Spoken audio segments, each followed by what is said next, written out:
Que alegria a gente poder estar na casa de Deus nas horas principiantes daquele dia que Ele separou para o louvor e adoração ao Seu nome. Estamos felizes em ver cada um dos senhores aqui. Nise, é uma alegria revê-la, saudade.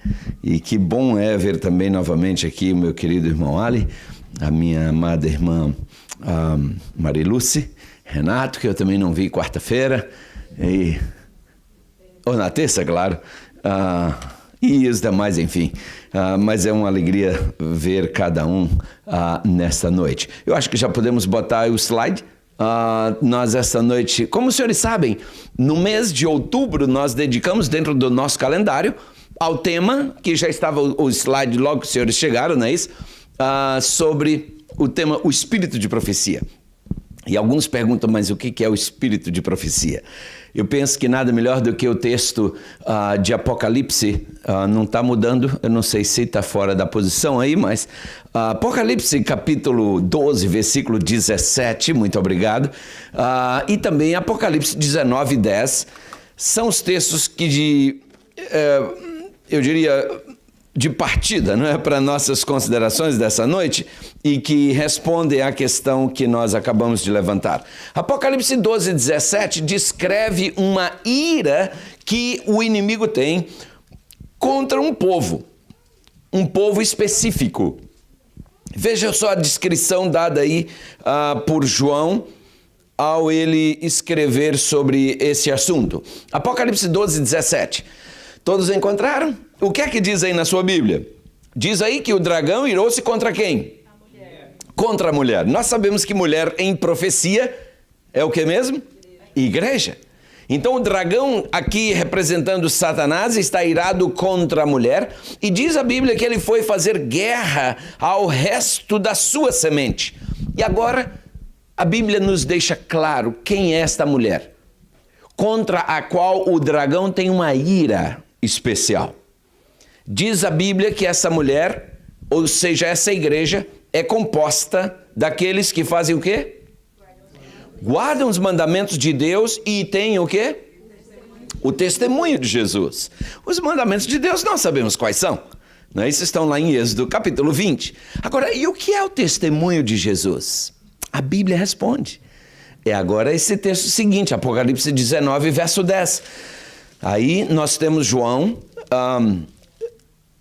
aparece para ele um anjo e João prostra-se para adorar aquele anjo. O anjo diz, não me adore porque eu também sou criatura, não é? E aí no finalzinho do verso nós vamos ter o que nós estamos buscando, mas vamos ler todo o verso. Apocalipse 19, 10. João diz assim, e eu lancei-me aos seus pés para o adorar, mas ele disse-me, olha, não faças tal. Eu sou conservo teu e de teus irmãos que têm o testemunho de Jesus. Adora a Deus.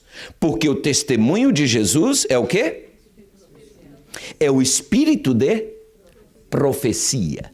Então notem, se a gente volta a Apocalipse 12, 17, o dragão tem uma ira contra a igreja, que é composta daqueles que guardam os mandamentos de Deus e que tem o dom profético, o espírito de profecia. Sabe, amados, hoje muitas religiões dizem ter profetas em seu meio. Há muitos ramos hoje do protestantismo que tem pessoas, inclusive avulsas dentro da igreja, que dizem, olha, o Senhor me deu uma profecia para você. Sabem, Jesus Cristo nos alertou que nós estivéssemos muito atentos nos últimos dias. Se você observar bem São Mateus 24, São Mateus 20, Jesus alerta muito contra os enganos dos últimos dias. E Jesus fala dos falsos profetas. A palavra profeta significa um mensageiro de Deus. Mas a Bíblia fala de dois tipos de profetas. Tem o profeta verdadeiro e tem o falso.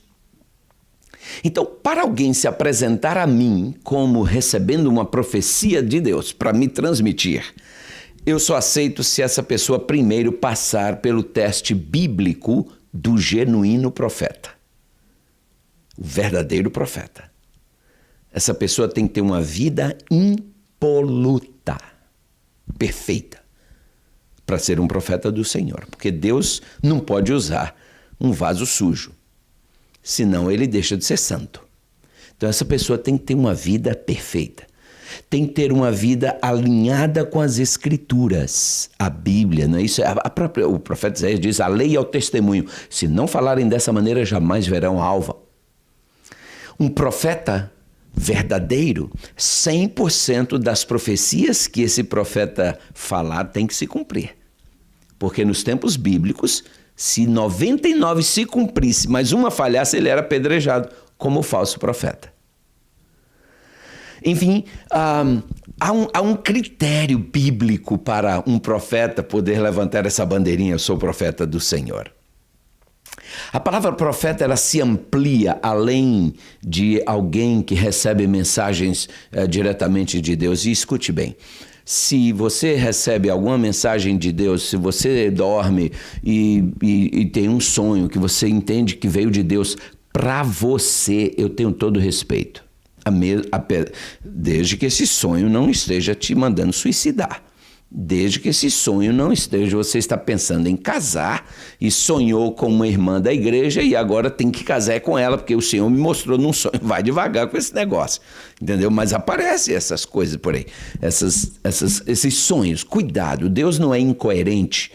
Um sonho que Deus te der terá que estar abalizado pela sua palavra, terá que estar em harmonia com a sua palavra. Aí você pode começar a dar crédito a esse sonho como vindo de Deus. Fora isso, pode apenas ser produto do que você comeu na noite anterior a ir para a cama. Mas, então, quando você recebe alguma coisa para você, ok. Mas quando você recebe uma mensagem para alguém, aí você tem que passar pelo crivo bíblico do profeta. Queridos, em essência, todo pregador, todo aquele que, não apenas pregador, todo aquele que leva a palavra de Deus a alguém, é um profeta. Porque é um porta-voz de Deus.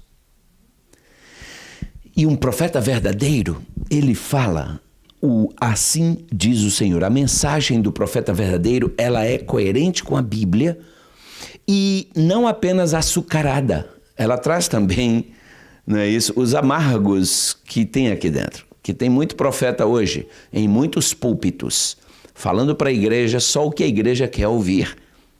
Porque se ele falar a verdade, toda a verdade e nada mais que a verdade, ele deixa de ser popular e sua igreja esvazia. Porque o povo hoje não está buscando verdade, o povo quer algo que os conforte. O povo quer conforto em todas as áreas. Com raras exceções, ou com exceções, eu nem vou dizer raro, com exceções. Mas o povo em geral quer oba-oba. Eles querem uma igreja onde você vai e ninguém faça chover na sua festa. Não estraga minha festa, minha vida está boa demais, não vem atrapalhar. Mas, amados, a verdade é que as raízes históricas da igreja adventista do sétimo dia se originam na Bíblia. Eu sou um adventista por convicção. Eu deixei para me decidir. Meus irmãos foram batizados na igreja luterana, porque minha mãe veio da igreja luterana, meu pai veio da igreja católica, e quando eu nasci, felizmente, meu pai já estava conhecendo a verdade, a minha mãe também, então disseram, esse a gente não batiza, nenhuma nem outra. E meus irmãos também, mesmo tendo sido batizados na luterana, depois de terem consciência, estudaram a Bíblia e tornaram-se adventistas. Então, eu sou um adventista por convicção. E eu, com todo respeito, eu coloco a Bíblia na mão de qualquer outro líder religioso e digo, me prove aí, com a Bíblia aberta, que eu estou errado.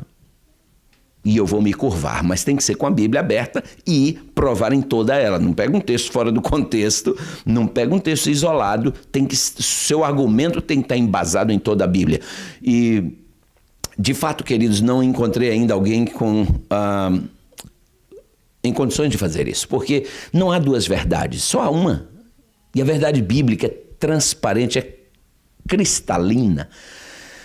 E conforme a gente estudou na lição da Escola Sabatina, não é isso, do trimestre passado, O relato bíblico de Gálatas 4:4 nos diz, se vocês estão lembrados ainda, que Jesus veio ao mundo, não é isso?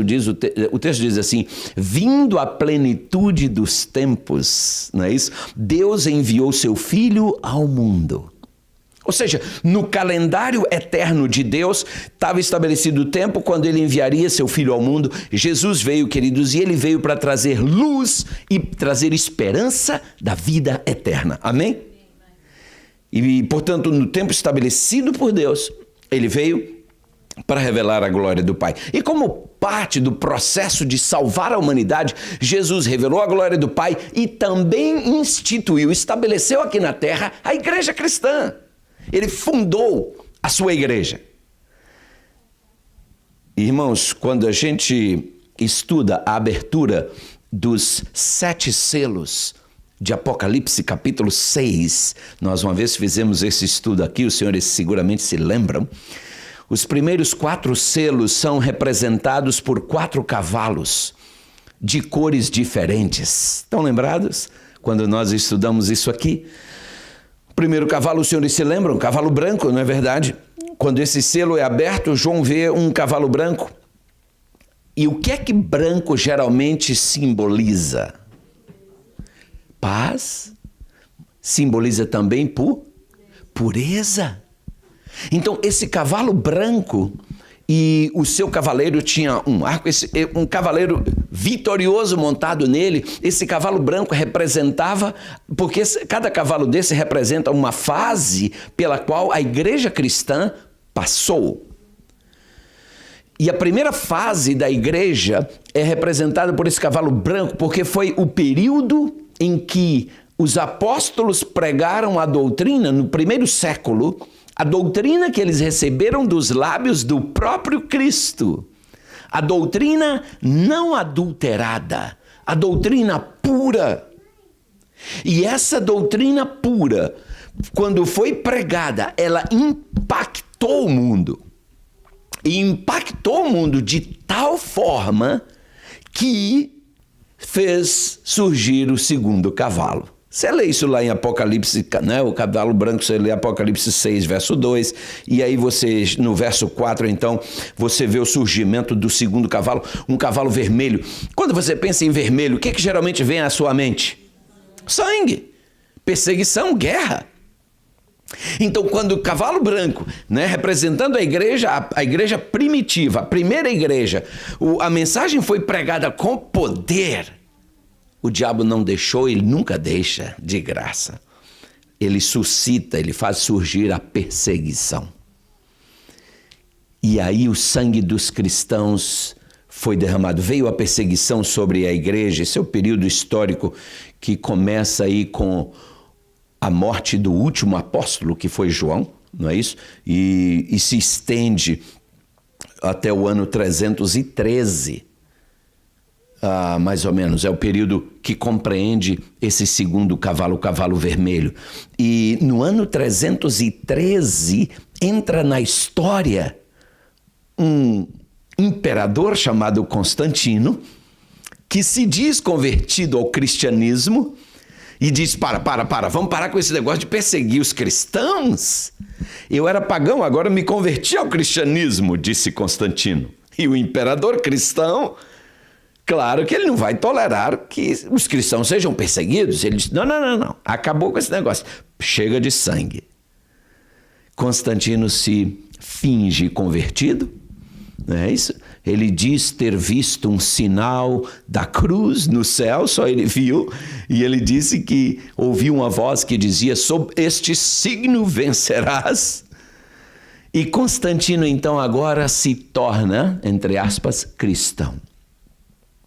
E traz do paganismo toda a sua bagagem pagã e introduz na igreja cristã. Inclusive o dia que ele adorava. Os pagãos adoram o Deus Sol. E essa adoração acontece no domingo. E Constantino disse, ok, nós vamos adorar, não é isso? O verdadeiro Deus, mas vamos fazer o seguinte, para ninguém pensar que a gente é judeu, a gente adora agora no domingo. Né? Não faz diferença, afinal, um diazinho para lá, um diazinho para cá, qual é a diferença? E aí, queridos, a gente chega no período do cavalo preto. Dentro da Bíblia, a cor negra, ela é usada muitas vezes para representar trevas morais, trevas espirituais, pecado, apostasia. E foi exatamente isso que aconteceu. E esse período aí do cavalo negro vai do ano 313 até por volta do ano 538. E quando chega o ano 538, é interessante que se a gente acompanha a história da igreja cristã à luz de Apocalipse 6, versos 7 e 8, a gente vê que de 538 a 1517, a igreja realmente entra nessa quarta fase, representada por um cavalo agora amarelo. Queridos, esse foi o período da morte espiritual da igreja. Constantino promoveu a construção de grandes templos, porque até Constantino havia igreja, não havia templos. A igreja cristã não tinha templos, os judeus tinham seus templos, mas a igreja cristã, hoje a gente até confunde igreja com templo, não é? Hoje as pessoas dizem, eu vou à igreja. Não, você vai ao templo, você é a igreja. Nós não vamos à igreja, nós somos a igreja, a gente vai ao templo. E Constantino mandou construir aqueles suntuosos templos. Templos sempre construídos bem altos, que tinha como objetivo fazer com que o adorador se sentisse pequeno, para ele entrar e ter aquele senso de temor, de reverência. Eu sou pequeno, por isso que as catedrais são tão grandes. E para o adorador já entrar intimidado.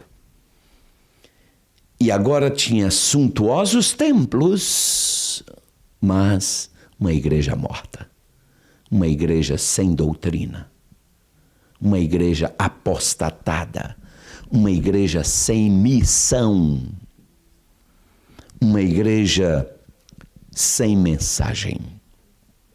Sim, porque a igreja abandonou a Bíblia e adotou os dogmas criados pelos homens.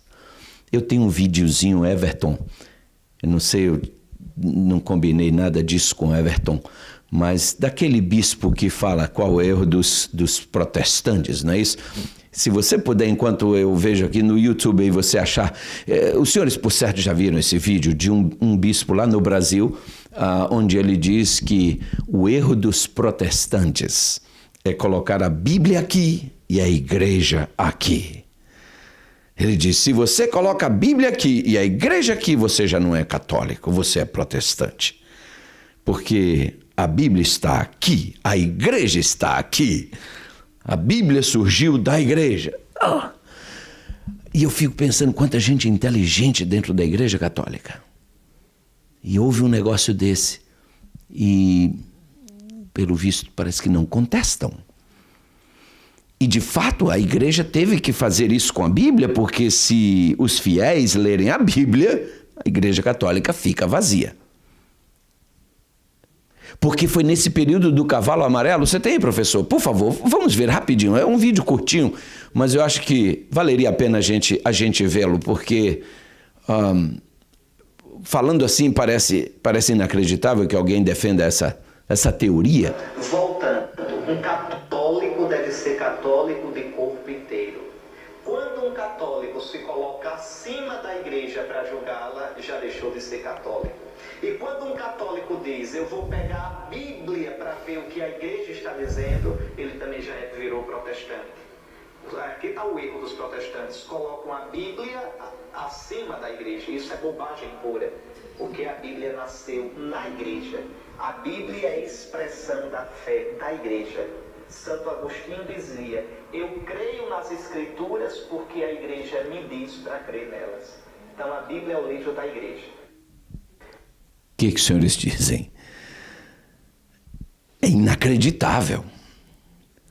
Sabem, queridos, o período do cavalo amarelo trouxe exatamente isso aí. A Bíblia foi suplantada pela tradição dos homens.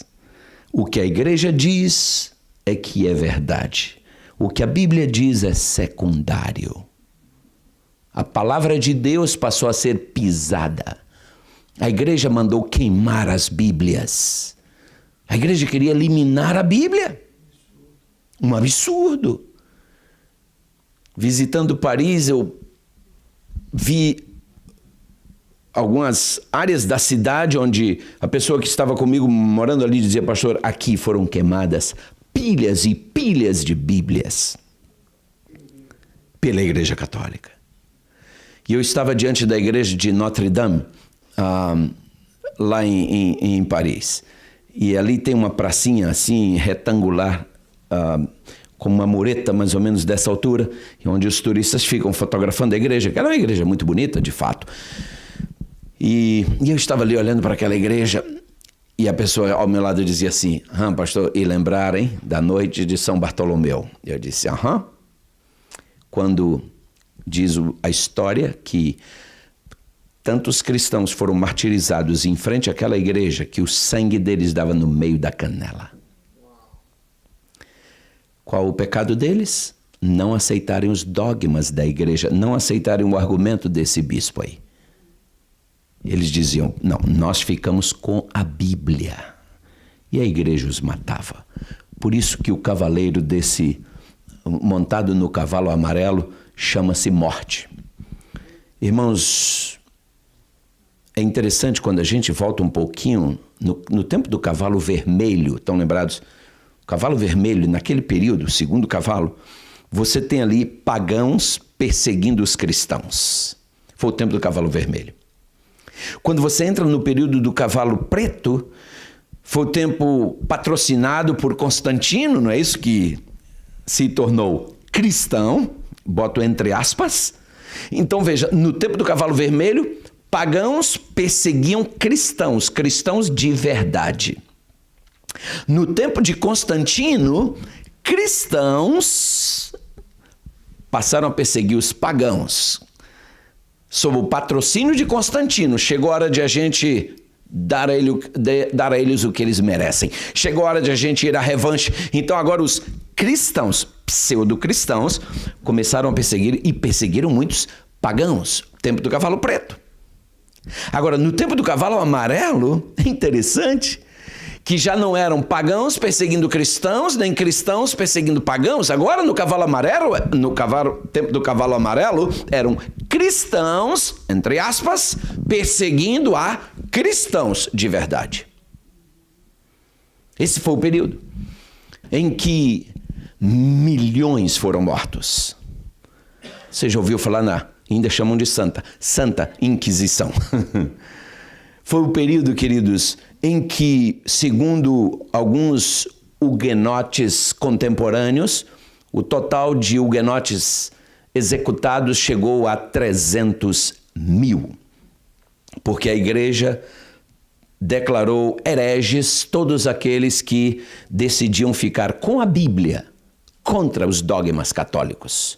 Eram considerados hereges e, como tal, dignos de morte. E a igreja os perseguiu e os matou aos milhões. A própria Igreja Católica tem se encarregado de eliminar da história todo o vestígio histórico desses crimes hediondos. Hoje o mundo odeia Hitler, mas Hitler é um garoto diante da crueldade da Igreja Católica. Hitler se torna um garoto inexperiente. Segundo a história na Espanha e em Portugal, os números de vítimas da Inquisição variam entre milhares e milhões. Calcula-se que somente a Inquisição espanhola pode ter executado de 3 a 10 mil pessoas, enquanto as outras 100 a 125 mil morreram nas prisões, resultado de torturas e maus tratos. E é por isso que o profeta João, em sua visão, na abertura do 5º selo, quando você sai do cavalo amarelo, no 5º selo, João quando abre o selo, João diz que ele vê as almas daqueles que foram degolados por amor do Evangelho, clamando a Deus. Se você ler em Apocalipse lá, você verá, capítulo 6, versos 9 a 11, João dizendo ali que eles perguntam a Deus, né? Até quando, Senhor, não julgas e não vingas o nosso sangue?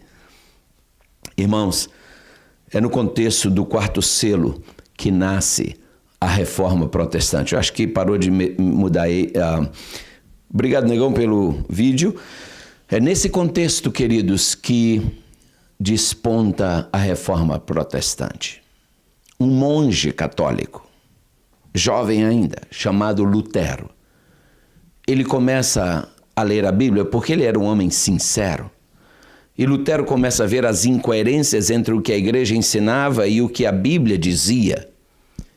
E Lutero seleciona 95 pontos discordantes entre a igreja e a Bíblia. E a igreja de Wittenberg, que nós tivemos a grata satisfação de visitar, estivemos aí nessa porta visitando.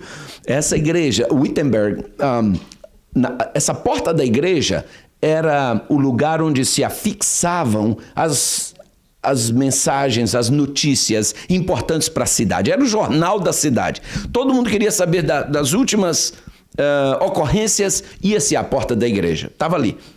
Tudo que tinha acontecido de relevância se colocava ali. Por isso que Lutero foi e colocou lá. Não era um insulto à igreja, pregando as 95 teses na porta da igreja. Não é. É porque a porta da igreja era, na época, o mural da cidade. E Lutero foi lá e pregou, e a igreja se rebelou contra ele, porque ele ousou desafiar o sistema. E exigiram que Lutero se retratasse. Ele disse, jamais. E nós conhecemos a história, eu prometo. Eu estou trabalhando agora, preparando um sermão sobre a reforma, porque dia 30 de outubro agora, a reforma protestante completa 500 anos. Então eu estou trabalhando um sermãozinho só sobre a reforma, então eu vou deixar isso para esse outro momento. Mas o fato é que Lutero, queridos, surge então a reforma protestante. Os senhores sabem que nesse momento a Igreja Católica está levantando a bandeira, o protesto acabou. Vocês sabem, não é isso? Está um movimento forte dentro da Igreja Católica agora, porque eles conseguiram convencer os luteranos a assinar a união com eles. E a Igreja Luterana já se apostatou do luteranismo e já abraçou aí o catolicismo. E o Papa tem dito, pronto, o protesto acabou. A minha pergunta é, em qual dos 95 pontos aí apontados por Lutero, a Igreja Católica admitiu que errou e retrocedeu? Em nenhum. Quem se anulou foi a Igreja Luterana, porque a Igreja Católica nunca cedeu um dos seus erros, não admite os seus erros, ela é infalível. Então o protesto acabou por covardia dos protestantes e não por mudança da Igreja Católica. E acabou por parte dos luteranos, mas não por parte dos verdadeiros protestantes. Porque hoje muita igreja que se chama protestante não protesta coisa nenhuma. A Igreja Adventista do Sétimo Dia, queridos, está na lista negra da Igreja Católica porque a igreja não se curva ao que eles chamam de doutrinas, a seus ensinos.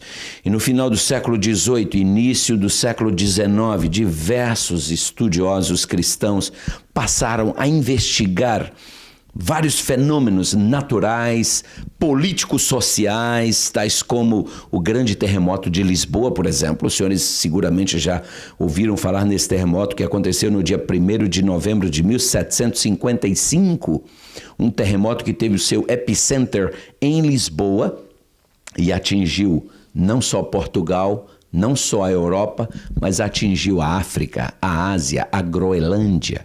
Nunca houve terremoto semelhante antes e nem depois. Então, esse terremoto, seguido depois do escurecimento do Sol e da Lua, no dia 19 de maio de 1780, não foi um eclipse? O Sol escureceu naquele dia, você pode ler na Enciclopédia Americana e você verá, leia sob o título O Dia Escuro. Ficou tão escuro que ninguém conseguia enxergar uma folha de papel em branco colocada um palmo à frente do rosto. E a Bíblia diz que antes da volta de Jesus, o sol se escureceria, a lua não daria a sua luz, e aquela noite, pelo calendário, era noite de lua cheia. E ao invés de a lua surgir azulada como deveria ser, ela surgiu como uma bola de sangue vermelha. 19 de maio de 1780, esses fenômenos começaram a chamar a atenção de diversos estudiosos cristãos que começaram a investigar esses fenômenos, comparando-os com a Bíblia, queridos. E os senhores se lembram da Revolução Francesa, que logo depois, com a intervenção de Napoleão, ele interviu no pontificado do Papa Pio VI, não é isso? Napoleão enviou seu general Berthier, que no dia 10 de fevereiro de 1798 aprisionou o Papa.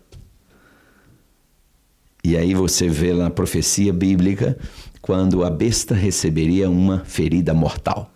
Foi exatamente nesse dia em que o Papa foi preso. Mas a Bíblia diz que essa ferida mortal depois seria curada. Irmãos, estudar a profecia é um negócio fantástico. E nós estamos agora estudando a lei de Deus aqui a cada terça-feira. E depois de terminá-la, eu quero... Porque as terças, a vantagem é que eu estou aqui toda terça, então a gente pode ter uma sequência.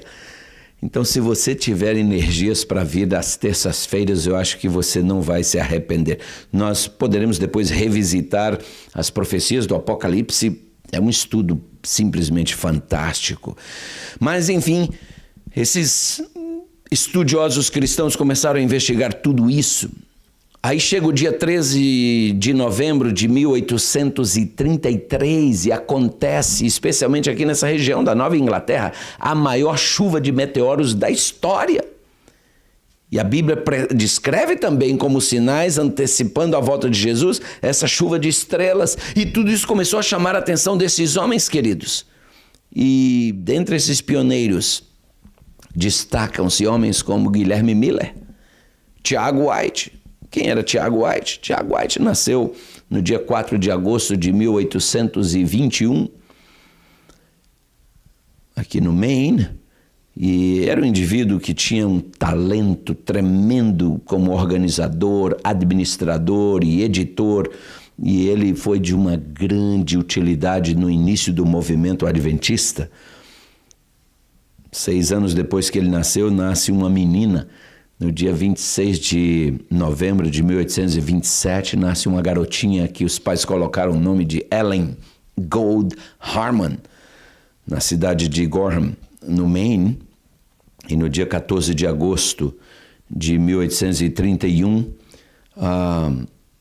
surge em Dresden, ali em Nova York, um pregador por nome Guilherme Miller, que marcaria fortemente a vida de Ellen, também de Tiago White e de mais aproximadamente 100 mil pessoas aqui nos Estados Unidos. Miller, que também era um fazendeiro, mas era um juiz de paz e era um indivíduo com uma habilidade tremenda, uma mente matemática fenomenal.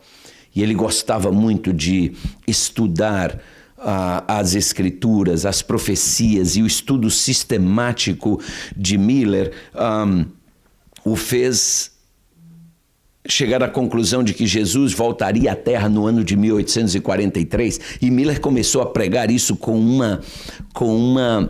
um fervor tão grande, queridos, e a sua pregação era baseada em Daniel 8,14 e nas evidências bíblicas quanto ao retorno de Cristo, e muitos americanos presenciaram esses sinais que nós mencionamos há pouco, sobretudo nos dias 12 e 13 de novembro de 1833, quando houve aquela chuva de meteoros. Os milleritas então relacionaram esses eventos com as predições feitas por Cristo e pelo profeta João no livro de Apocalipse. E por volta do ano de 1836, então, aquela garotinha que mencionamos, Ellen Gold Harmon, voltando da escola, teve um desentendimento com uma coleguinha e ela foi alvejada por uma pedra que quebrou seu nariz e quase tirou a sua visão num dos seus olhos, e ela ficou em estado de coma, que ela era uma garotinha bem franzina, e ficou 2 semanas em coma. E os médicos disseram que ela não iria sobreviver, mas ela sobreviveu e era de uma família metodista. E aquilo que chegou a afetar o seu físico veio a se tornar um tônico para a sua alma. Porque essa menina teve que abandonar a escola. Então ela passou a receber instruções em casa mesmo e começou a ler especialmente a Bíblia, estudar a Bíblia com um fervor, com uma vontade. E essa menina se tornou uma menina muito espiritual. E, queridos, foi no mês de março de 1840, Guilherme Miller, ele pregou na cidade de Portland, onde a família de Ellen Harmon vivia. E quando eles ouviram o conteúdo da pregação de Miller, toda a sua família aceitou a mensagem de Miller. E 2 anos mais tarde, houve a primeira manifestação do espírito de profecia dentro desse grupo de fiéis investigadores da Bíblia. Deus deu uma visão a um pastor negro. Este homem era batista e o seu nome era William Foy. Nós chamamos em português Guilherme Foy. Guilherme Foy, um homem de uma eloquência tremenda, recebe uma visão. Deus deu a ele 2 visões, ou esta visão 2 vezes, e ele a recebeu a primeira vez, mas ele teve medo de falá-la, porque naquela época havia uma discriminação muito forte contra os negros. E Foy pensou, quem sou eu para dizer que Deus me deu uma mensagem? E ele se acovardou, ele recuou do privilégio. E a pregação de Miller impressionou diversos corações. Aquela jovem Ellen Harmon estava entre esses e por sua fé, ela foi batizada na Igreja Metodista no dia 26 de junho de 1842. E nesse ano, outro jovem, Tiago White, iniciou sua pregação sobre a volta de Jesus. E agora o movimento milerita, composto por membros de diversas igrejas, metodistas, presbiterianos, batistas, foram se juntando, queridos. E esse movimento começou a crescer e as verdades expostas pelos seguidores de Miller, que foram conhecidos na época como mileritas, as verdades então que eram expostas por eles alcançaram a família de Ellen Harmon. E no mês de setembro de 1843, eles finalmente deixaram a igreja metodista e, assim, pouco a pouco, congregações inteiras começaram a se unir na esperança da volta de Jesus. E uma dessas igrejas foi interessante, tá até hoje, se você pode visitar até hoje essa igreja em Washington, New Hampshire.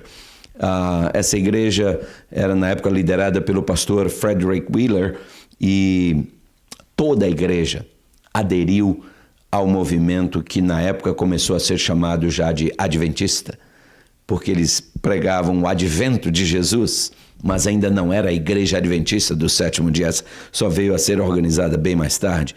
E com base nos cálculos das profecias bíblicas, Samuel Snow concluiu que o retorno de Jesus iria ocorrer no dia 22 de outubro de 1844. E dias antes dessa data, um jovem chamado Hazen Foss recebe uma visão.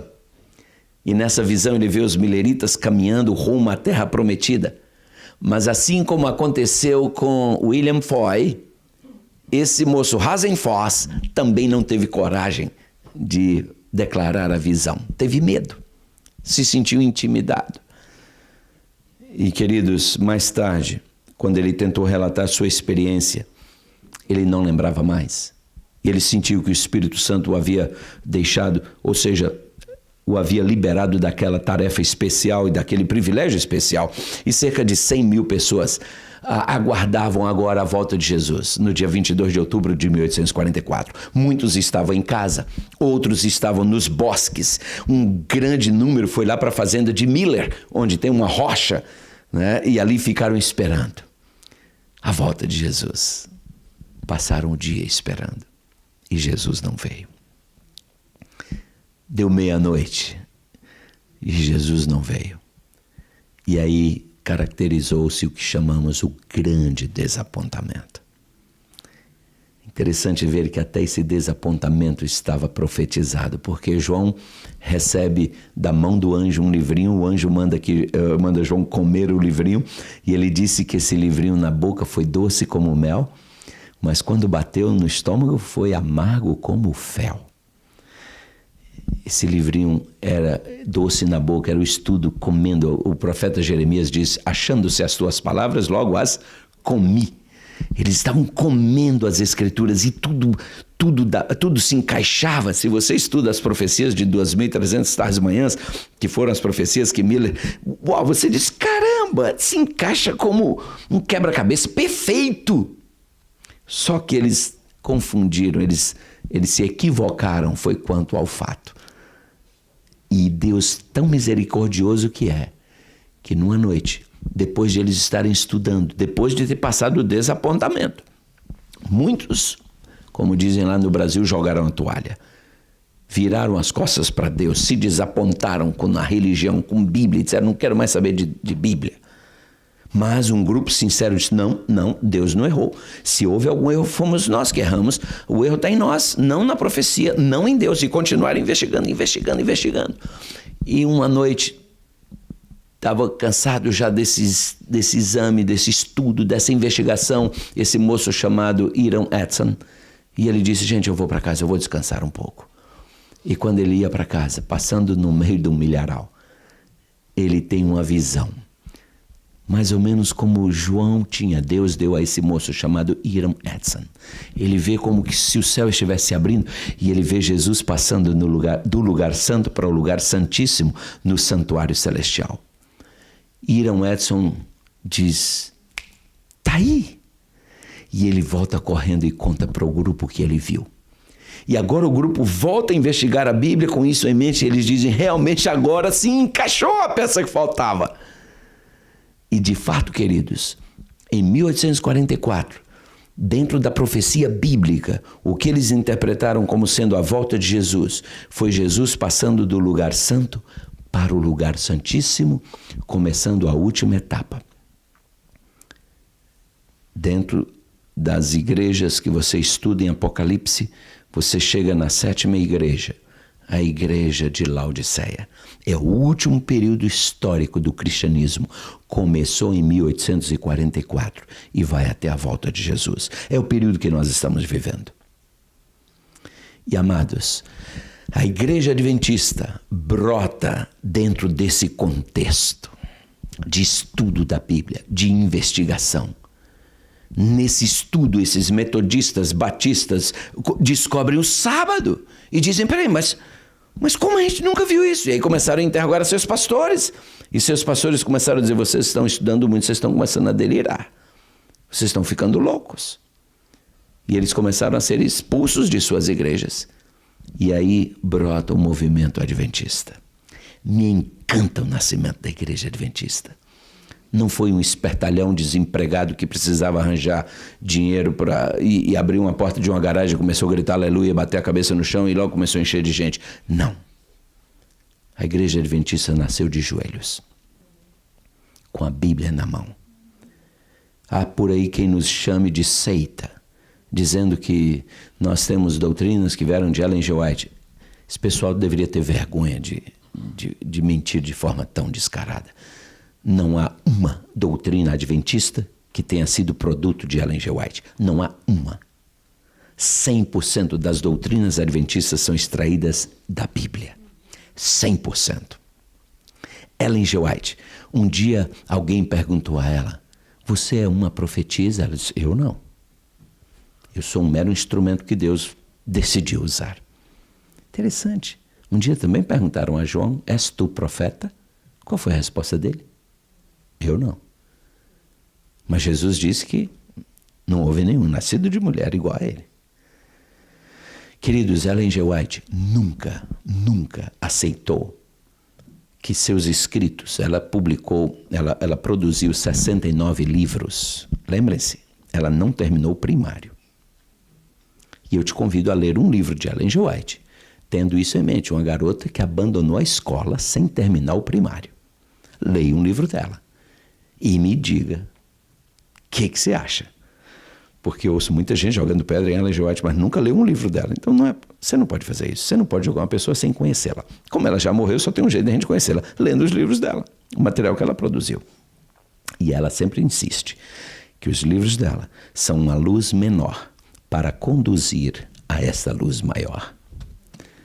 Ela sempre diz, a Bíblia é a luz maior.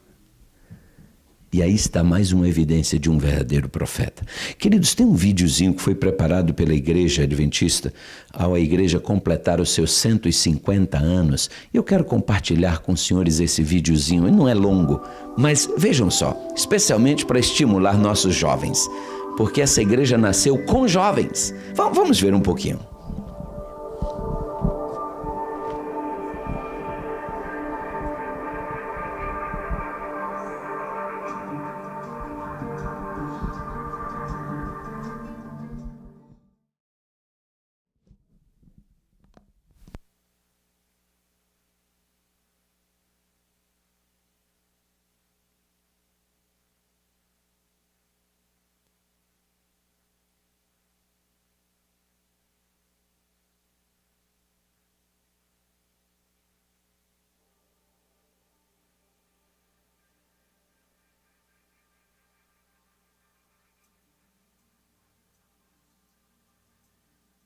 Que estava funcionando, mas a impressão que me dá é que não ficou boa a cópia. Tem no YouTube, mas eu estou preocupado agora com a hora. Talvez seja melhor a gente deixar para um outro momento. Eu agradeço. Anyway, eu prometo aos senhores trazer num outro momento. É um videozinho curto, mas a mim encanta nesse vídeo é ver o papel fundamental que teve a juventude, especialmente no surgimento da Igreja Católica, da Igreja Adventista. Quando você pensa em Ellen G. White, você pensa numa velhinha com um coque no cabelo assim, não é? Mas Deus começou a usar essa menina quando ela tinha apenas 15 anos de idade. E quando você pensa em Tiago White tinha apenas 23 anos de idade, quando ele já pregava, já começou a montar o prelo, ou seja, as primeiras editoras, e enfim, foram todos eles jovens. Miller já era um pouquinho mais de experiência, já de anos vividos, mas os demais eram jovens.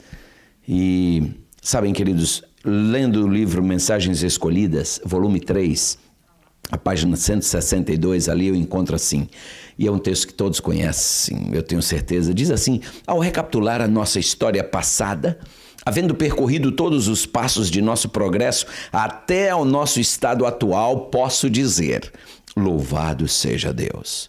Quando vejo que Deus tem executado... ele está carregando, não é isso? Aos poucos, é isso? Ou você achou no YouTube? Eu acho que ele está carregando.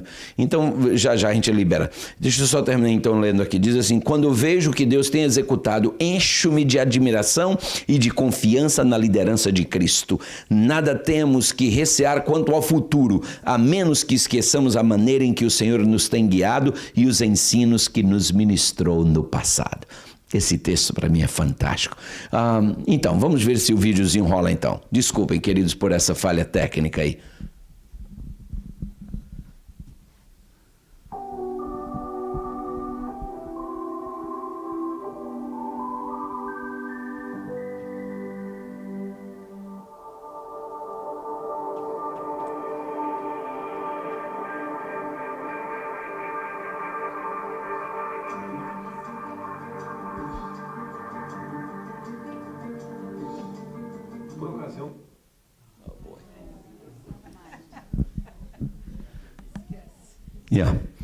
Penso que vai ficar só no por ocasião.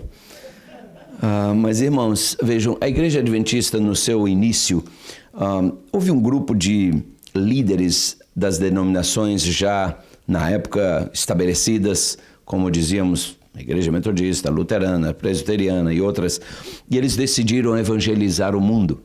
E eles reuniram e começaram a estabelecer quem evangelizaria que faixa do globo. E os metodistas disseram, nós vamos entrar nessa faixa aqui. Os batistas disseram, conosco fica esta fatia do globo. E os presbiterianos disseram, nós vamos por aqui. E a igreja adventista estava surgindo. E eles perguntaram, e vocês? Qual é a faixa do globo que vocês querem evangelizar? E eles disseram, não, nenhuma faixa. Como assim? Não, a nossa missão é evangelizar o mundo. Todo o globo. Não apenas uma faixa do globo. E eles julgaram arrogância da parte daquele grupo. Queridos, a ONU reconhece hoje 237 países no mundo. E desses 237, a Igreja Adventista está presente em 215. Cabe aqui um amenzinho acompanhando a tia Carla, viu? A Igreja Adventista, queridos, hoje ela tem em torno de 90 mil igrejas espalhadas. Eu estou dizendo igrejas organizadas, porque se você somar a isso, porque a Igreja Adventista, antes da igreja ser organizada, é um processo, a gente não teria tempo de falar sobre isso, antes de uma igreja ser considerada igreja mesmo, organizada, ela é um grupo. Parece uma igreja tudo, mas ela dentro da denominação ela é chamada de grupo. Então, além das 90 mil igrejas, nós temos 70, eu estou arredondando os números, 70 mil grupos. Além das 90 mil igrejas organizadas. Temos um pouco mais de 20 milhões de membros no mundo inteiro. Ministros pregando a palavra temos em torno de 20 mil. E outros obreiros totalizam 279.604. E às vezes eu ouço os nossos irmãos, especialmente pentecostais, dizerem: os adventistas não creem no dom de línguas. Falam de novo sem conhecer. Os adventistas não creem nos dons do Espírito Santo. Quem disse isso, queridos? Nós cremos tanto. Dom de línguas, então, é nossa especialidade. A Igreja Adventista prega o Evangelho em 974 línguas, dialetos e idiomas no planeta. Se isso não é dom de línguas, me diga o que é dom de línguas. A Igreja Adventista tem um total de 7.800 escolas. Só escolas primárias são 5.332. Escolas secundárias, 2.296, um total de 1.870.000 alunos. Temos um Ministério de Saúde, são 175 hospitais e sanatórios espalhados pelo mundo. Asilos para idosos, a Igreja Adventista tem 140. Clínicas médicas, 385, além dos hospitais já mencionados. Orfanatos, temos 29. Temos aviões, lanchas médicas que atendem a regiões distantes sem custo nenhum para o paciente. Nós temos hoje Media Centers, não é isso? Centros da mídia, são 15. Casas editoras. Ellen G. White um dia estava visitando a cidade de Dorchester, bem aqui pertinho da gente. Eu, quando lia isso lá no Brasil, quando era jovem estudando teologia, eu dizia assim: uau, Dorchester, se eu pudesse visitar esses lugares. Hoje nós temos uma igreja em Dorchester, e ela estava em Dorchester quando Deus deu a ela uma visão. O seu marido estava começando a imprimir os primeiros panfletos escritos por ela, e Deus disse a ela que ela deveria estimulá-lo a continuar, porque esses escritos que ela produziria iriam se espalhar pelo mundo como folhas de outono. Essa linguagem também eu não entendia quando eu estava no Brasil, folha de outono. No Brasil não tem folha de outono, sabia lá o que era isso? E essa visão ela teve quando ela estava aqui em Dorchester. Hoje a Igreja Adventista tem enormes casas editoras espalhadas pelo mundo. São um total de 62 grandes editoras. E publicam seus materiais em 379 idiomas diferentes. Sabe, amados, eu louvo ao meu Deus pelo que Deus tem feito dessa igreja. E eu digo aos senhores, essa igreja, ela tem um propósito, ela tem uma missão. pregar o Evangelho, anunciar a breve volta de Jesus. Essa igreja não é um clube para crentes de finais de semana. Essa igreja, ela é uma agência para salvar almas. Deus não nos chamou para ser diplomatas, Ele nos chamou para sermos embaixadores. E eu convido você a cada dia investigar mais e mais nas Escrituras o plano que Deus tem para a sua vida. E eu convido você a continuar passando a Igreja Adventista pelo filtro das Escrituras, sempre. Todo sermão que você ouvir aqui, passe pelo filtro. Pesquise as doutrinas da Igreja Adventista e confira com o filtro.